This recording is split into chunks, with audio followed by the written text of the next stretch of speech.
Et nous finissons cette émission avec l'œil de l'expert, un œil de l'expert aujourd'hui qui va s'adresser à la thématique immobilière. Nous allons demander quelles sont les opportunités en matière d'immobilier en ce début d'année 2025. Pour en parler, nous avons le plaisir de recevoir sur le plateau de Smart Patrimoine, au Grand Forum du patrimoine, Thaïs Castan. Bonjour Thaïs Castan. Bonjour Nicolas. Bienvenue sur le plateau Smart Patrimoine. Vous êtes associé chez L&A Finance. Alors c'est vrai que quand on est en début d'année, on regarde un petit peu quelles sont les opportunités d'investissement qu'on peut trouver sur toutes les classes d'actifs. Et l'immobilier, ça soulève beaucoup de questions, que ce soit en lien avec les taux, la fin du Pinel ou alors tout simplement les différents dispositifs qui existent. Quand vous regardez cette année 2025, est-ce qu'il y a des opportunités qui vous sautent aux yeux comme ça en matière d'immobilier, Thaïs Castan? Il y en a plein Nicolas. En réalité, quand on fait une rétrospective d'année 2024, on se rend compte que début 2025, le timing est idéal en termes d'immobilier. Alors direct, justement, pour différentes raisons. La première, c'est qu'on constate quand même une dévalorisation des valeurs immobilières sur toute l'année 2023, 2024. Ouais. Et donc, il y a des opportunités intéressantes à saisir. On va dire plus globalement que ce sont les soldes sur l'immobilier. D'accord. Avec des banques qui veulent prêter aussi, donc ce qui potentiellement facilite l'accès à un crédit depuis le début de l'année. Exactement, exactement. Dernièrement, il y a 5 jours, on a eu une offre à 3,10 sur 25 ans. Donc c'est vrai que ça relance les possibilités de crédit pour nos clients et donc d'investissement, parce que finalement, investir en immobilier via le crédit, ça propose de nombreux avantages, notamment fiscaux, et ça permet d'améliorer les rentabilités. Donc voilà, il y a un sujet effectivement conjoncturel où là, on est dans une fenêtre de tir pour investir en immobilier liée aux dévalorisations passées. Il y a aussi un aspect conjoncturel lié au crédit. Et voilà, donc tout ça cumulé fait que l'immobilier direct aujourd'hui reprend du poil de la bête et a clairement du sens pour un investisseur. C'est uniquement là où on peut trouver des opportunités, c'est l'immobilier direct, que ce soit achat de résidence principale ou achat d'immobilier d'investissement? Alors voilà, j'allais dire, on n'investit pas n'importe comment, sur n'importe quoi non plus. Dans l'immobilier direct, le cabinet préconise plutôt l'immobilier géré, donc ça veut dire où le locataire est un gestionnaire, est un exploitant.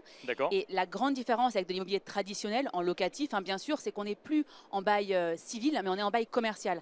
Et ça, c'est un cadre juridique idéal pour l'investisseur parce que ça le protège pour différentes raisons. La première, c'est que le loyer est fixé à l'avance. Donc dans le bail, vous savez sur combien de temps vous êtes engagé, avec quelle entreprise, hein, puisqu'on est sur un exploitant, et sur quelle durée.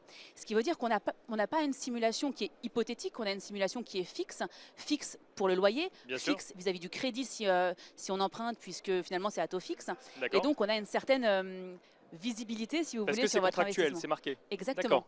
Exactement. Et finalement, vous voyez, le bail commercial sécurise plus l'investisseur au bout du compte parce qu'il y a une certaine protection juridique du propriétaire qu'il n'y a pas forcément dans le bail civil où on peut retrouver des contraintes liées aux locataires.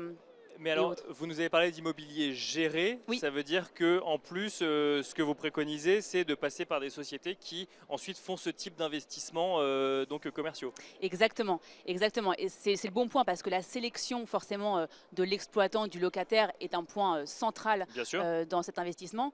Mais l'idée, c'est effectivement de faire appel à un exploitant dont c'est le métier, de trouver les locataires, de gérer le taux d'occupation, de gérer tout ce qui va être conciergerie ou en tout cas peut-être même restauration. Vous voyez, il y a différents secteurs sur lesquels on peut investir. Il n'y a pas seulement le résidentiel comme c'est le cas dans l'immobilier plus traditionnel. On va avoir accès à des secteurs comme les centres de vie. On n'y pense pas forcément, mais les crèches, l'éducation notamment, et puis aussi le secteur de la logistique, du tourisme, etc. Donc des secteurs dont on n'aurait pas forcément accès si on investissait seul et sans un professionnel qui pourrait gérer l'investissement. Parce que là, on investit comment? On investit dans un fonds, en fait, quelque part, ou on investit, où on prend part autour de table du professionnel qui ensuite va investir dans l'immobilier en question? Alors non, justement, contrairement au SCPI, par exemple, où on investit de manière indirecte, là, on investit de manière directe. Ça veut dire qu'on est vraiment propriétaire d'un bien. Il y a une adresse, il y a un lot. Simplement, ce lot fait partie d'une résidence qui, elle, est gérée par un gestionnaire. Alors, en fonction des secteurs, il y en a des plus ou moins connus. Par exemple, dans les étudiants, pour ne pas les citer, il y a Sergic, mais aussi dans le tourisme, on va avoir Bellambra, Pierre et Vacances. Et en fait, eux sont des professionnels qui savent comment gérer le taux d'occupation en fonction de la saison, en fonction de la fréquentation, en fonction de la localisation aussi. Parce qu'il y a un sujet, c'est que vous pouvez me dire, bah voilà, c'est vrai qu'on a appris aussi de nos erreurs sur les secteurs qui sont uniquement sur un seul secteur d'activité, comme uniquement les résidences étudiantes. Est-ce qu'il n'y a pas un problème parfois de taux d'occupation ou de Bien sûr, gestion? oui, Et ben complètement. aujourd'hui, on fait appel à des résidences, on dit plurielles, ça veut dire très diversifiées. Une seule résidence peut accueillir des étudiants, du tourisme, parce que D'accord. logés en centre-ville, et potentiellement, pourquoi pas, des espaces de coworking ou autre.